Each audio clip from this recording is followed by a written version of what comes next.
Estrema soddisfazione per l'incontro che si è tenuto ieri pomeriggio a Roma al cospetto del Ministro per le Infrastrutture e i Trasporti Matteo Salvini, che ha visto partecipare l'assessore regionale vicepresidente della Regione Veneto Elisa De Berti e una delegazione dei sindaci interessati al percorso e alle problematiche della Romea.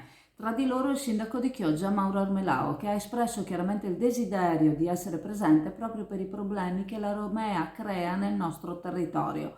L'incontro non ha visto la definizione di tracciati o quanto altro, ma la comunicazione ufficiale da parte del Ministro che tale grande opera sarà inserita in un accordo di programma. Sia il primo passo di un lungo percorso che non si concluderà certamente dall'oggi al domani, ma intanto è un primo passo. Il sindaco Armelao ringrazia il ministro Salvini e la vicepresidente De Berti per la considerazione data al problema, soprattutto alla luce delle critiche sollevate che per Chioggia non viene fatto nulla né a livello centrale né a livello regionale.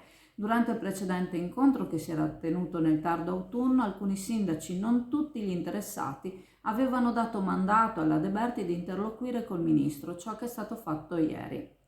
Problemi di accessibilità alla città, problemi causati dai passaggi a livello che si affacciano sulla Romea e che causano code sulla statale, senza contare il tributo di vite umane negli innumerevoli incidenti che si sono verificati in tanti anni di immobilismo. Respinge quindi il sindaco le polemiche strumentali apparse a seguito dell'incontro da parte di un consigliere regionale di minoranza e da parte di qualche sindaco che all'epoca non aveva firmato il mandato all'assessore, un gesto che, se fatto, avrebbe dato ancora maggiore importanza alla proposta dell'assessore stesso.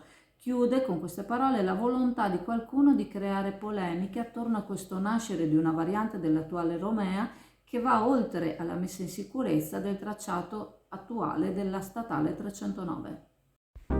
Le maioliche le trovi alla farmacia San Giovanni a Borgo San Giovanni, una serie di detergenti, creme profumate per il viso e per il corpo e prodotti per l'igiene dalle fragranze evocative. I loro profumi ricordano luoghi e ambienti della nostra Italia.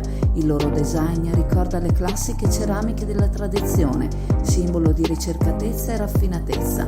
Le maioliche, un regalo unico, originale e prezioso. Alla farmacia San Giovanni, a Borgo San Giovanni, Chioggia, aperta tutte le domeniche mattina.